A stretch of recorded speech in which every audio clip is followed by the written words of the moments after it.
Good afternoon. Today is Wednesday, 18th of February 2026, and the front line in Ukraine has again moved very little. With the war approaching 2 million casualties, Russia is still unwilling to make peace and grinds forward square kilometer for square kilometer. But to what purpose? What is the strategy behind Russia's relentless and very costly offensive in Ukraine? What does Putin hope to achieve? Let's take a closer look. But first, if you like this video, please make sure to hit the like and subscribe buttons. With that out of the way, let's have a look at the current situation and then analyze what would constrain the continuation of the war. The situation in the war in Ukraine, as it stands today, just 4 days before its fourth anniversary, is dire. Widely accepted estimates put Russia's casualties to date at 1.2 million casualties, and Ukraine's at just half that at 600,000. But Russia keeps constantly advancing, albeit in small steps of only a few square kilometers a day. A village here, a village there, the occasional small towns capture like Gulia or Prokravsk is made out to be a huge victory. Although steadily advancing, Russia has only captured 0.74% of Ukraine's territory in 2025. At this pace, the war can go on for quite forever, or can it? Commentators say that Russia is incurring a huge economic cost and casualties for little to show for it. So why does Putin go on, and how long can Russia last? To answer this, we need to look at the bottlenecks for both sides. These are war material, money, and men. First, let's examine the war material side. Reports are that Russia has burned through its Cold War tank stockpiles. Many thousands of older models of T-55s, T-36, T-72s are gone up in smoke. But in a war that is increasingly fought with small infantry detachments trying to evade hostile drones overhead, the era of large mechanized formations moving in bold sweeps across the maps seems increasingly to have passed. The equipment for modern war are not tanks, but drones, infantry gear, missiles, and surface-to-air missiles. And these Russia can produce in quite significant numbers.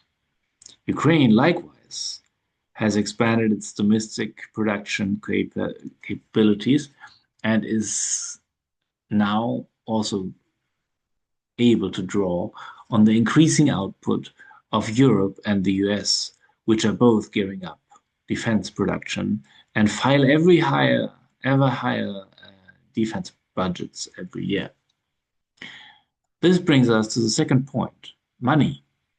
Russia is eating up its cash reserves, and income from carbohydrates is plummeting because of low oil prices. Having said that, there is still ample financial room for maneuver. Russia's public debt to GDP ratio is at only 19% as of 2025. This compares favorably to Ukraine's almost 100% and the US's at almost 130%. Also, Russia is likely to accept a lowering of living standards for the population in order to continue funding the war. Ukraine, on the other hand, is flat broke. But this is only a cosmetic problem, as Europe and the US, the largest economies in the world, have been shown to be willing to underwrite Ukraine's expenses ad infinitum, as it seems. So, if money and war material production are no real bottlenecks for the foreseeable future, what are?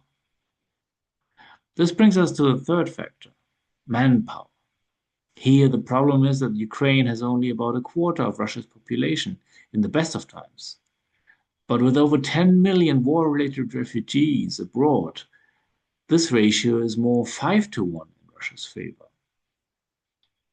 So for every one Ukrainian dead soldier, there should be at least 5 Russian dead to keep the strain on the respective societies proportional.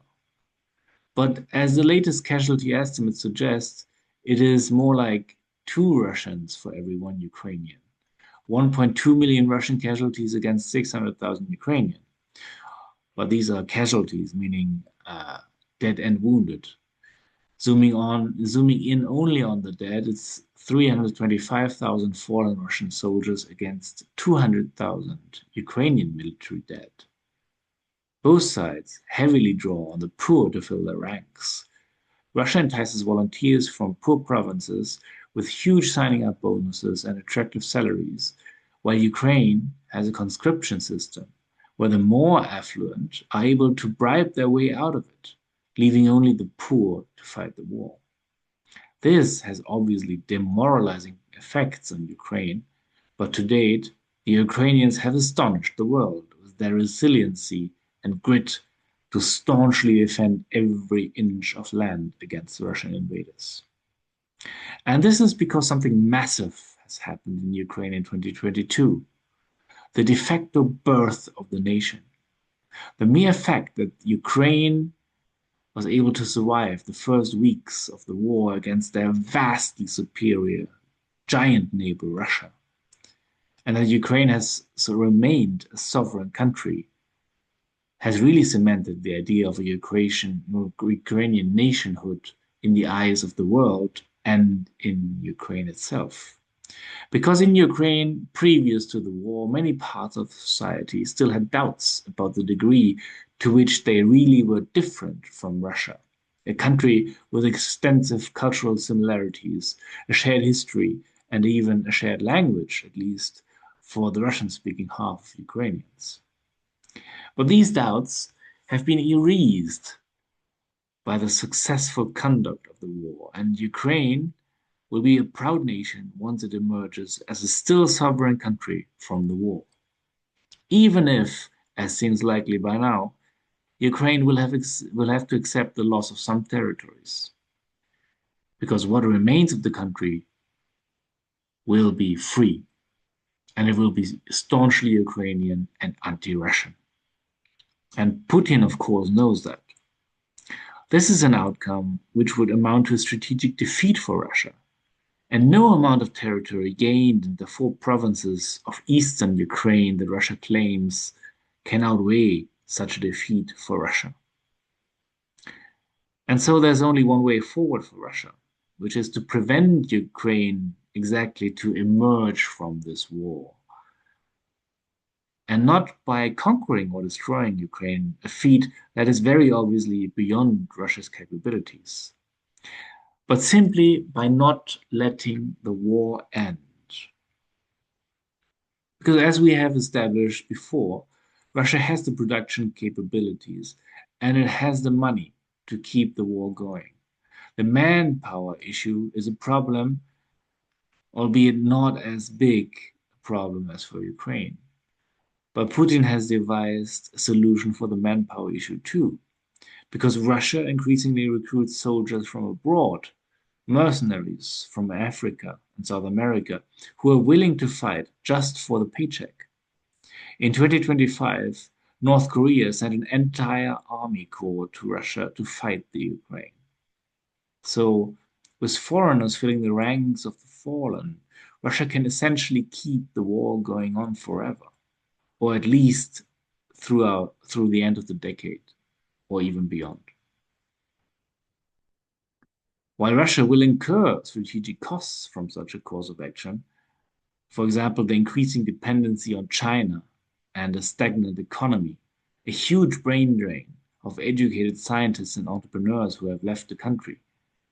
This course of action, from the Russian point of view, is still better than to have a staunchly anti-Russian Ukraine declaring victory and humiliating Russia's superpower aspirations on the world stage. A Ukraine that would be part of the West, part of NATO, up in arms against Russia at any moment and out of the Russian political orbit. This cannot stand from the Russian perspective. And so, better to have the war go on. And what happens to Ukraine if the war drags on? Just does not end. After all, short of surrendering, there's nothing Ukraine can do to stop the war if the Russians keep on coming. Well, in brief, the national spirit born from the repulsion of the Russian invasion in 2022, this national spirit will slowly die again. Already, every Ukrainian knows someone who has lost someone at the front lines. With time, this number will increase. And with more time, everyone in Ukraine will have directly lost someone. The refugees abroad, already well integrated in their host countries in Western Europe, will make a life for themselves there, marry, form families. And so they will become less and less likely to return to Ukraine in future. The government in Kiev already, having outrun its regular term limit in 2024, will become less and less popular and legitimate the longer the war and the dying continues. Moreover, the civilian population suffers from Russia's strikes on the energy infrastructure, causing widespread power outages and making people freeze in their homes. So, as the years of war drag on, Ukrainians will ask themselves if it's all worth it. Why fight and die for a few villages in eastern Ukraine? And after all, would it not be better to live peacefully and in harmony with the Russian neighbors? Russian propaganda can be relied upon to peddle the narrative of Slavic brotherhood between the two nations, the perfidy of Western manipulators who send Ukrainian boys to die for their fiendish desire to weaken Russia, and so on and so forth. This propaganda in time may bear fruit. So, in conclusion, Russia will not bleed white in this war, however long it will go on. And Ukraine will not break at the front lines and be wholly captured by Russia. But the long-term strategy for Putin is to demoralize Ukraine to such an extent that the Ukrainians will lose the interest in joining the West and being an independent nation. One day, President Zelensky will be out of office, and his successor may well be poised to humor the Russians and let them decide the foreign policy of Ukraine. If only the Russians would stop the war. And so, from where we are sitting today, the war may well drag on for quite some time more. American efforts to mediate the peace notwithstanding. And this means that the efforts to keep oil prices low will continue, as this is the most effective way to hurt Putin's war economy and the income he relies upon to fund the war. If you like this analysis, make sure to hit the like and subscribe, and check out my video on the Western efforts to reach unity at the Munich Security Conference of 2026. As always, thank you for watching and have a great day.